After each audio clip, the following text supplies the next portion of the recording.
il y a 43 millions de surfacturation pour l'ancienne Lorette.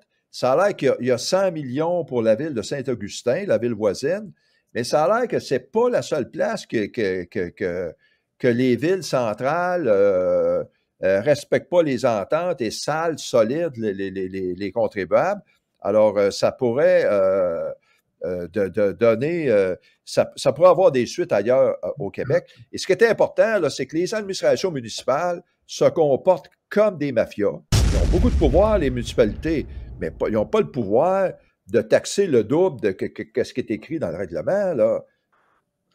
Donc, Yvon, oui. Est-ce que tu penses que l'ancienne Lorette a un dossier, un bon dossier? L'ancienne Lorette, ils n'ont pas un bon dossier. Non. Parce qu'en principe, là, quand des redevances sont dues parce qu'on les a collectées, là, quand même qu'eux autres, ils disent qu'ils n'ont pas le droit de faire des dons, c'est pas des dons, ça. La Cour a mandaté les gens de remettre l'argent à ceux qui avaient été taxés trop haut, puis à qui on avait perçu des sommes. Ça serait trop facile autrement, là. N'importe quel groupe qui fait un recours collectif, là, la municipalité pourrait garder ça pour développer d'autres choses. Ça n'a aucun bon sens. Tu sais? Ça n'a aucun bon sens. Mais il appelle ça du remboursement indirect. Il dit on va dépenser ça dans la ville. Oui, mais ça devient des dépenses électorales, pratiquement. Ouais. C'est un nouveau maire qui est là ou un récent maire? C'est un nouveau maire.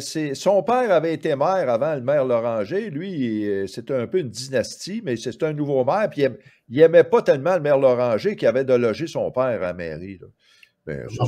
C'est les nouveaux maires qui arrivent, là. Ça me fait penser au maire de Québec, ça, qui disait Marchand, ouais. Hey, moi, là, le tramway va coûter 2 fois moins si c'est moi qui l'organise, puis c'est moi qui ça y en prend. Mais hey, les nouveaux maires, là, hein, va falloir qu'ils se laissent sécher le nombril avant d'être capable de faire quelque chose qui a de l'allure pour les citoyens. Oui, mais c'est pas long qu'ils comprennent la machine.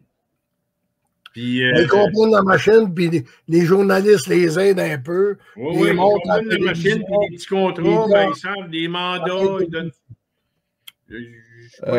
François, moi, quand je dis, là, on est rendu, c'est la mafia.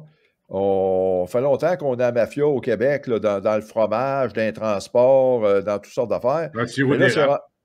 Dans toutes sortes d'affaires. Et là, c'est rendu qu'on a la mafia dans les gouvernements municipaux et c'est là que la mafia est rendue. Là, ils se sont rentrés là et ils rentrent les méthodes de la mafia. Imaginez-vous surfacturer. Puis le citoyen, il y a de la misère à se retrouver là-dedans. Ça prenait le maire Loranger, c'est un batailleur et c'est un ingénieur, il était capable de comprendre des calculs et qui s'est aperçu qu'il y avait une surfacturation.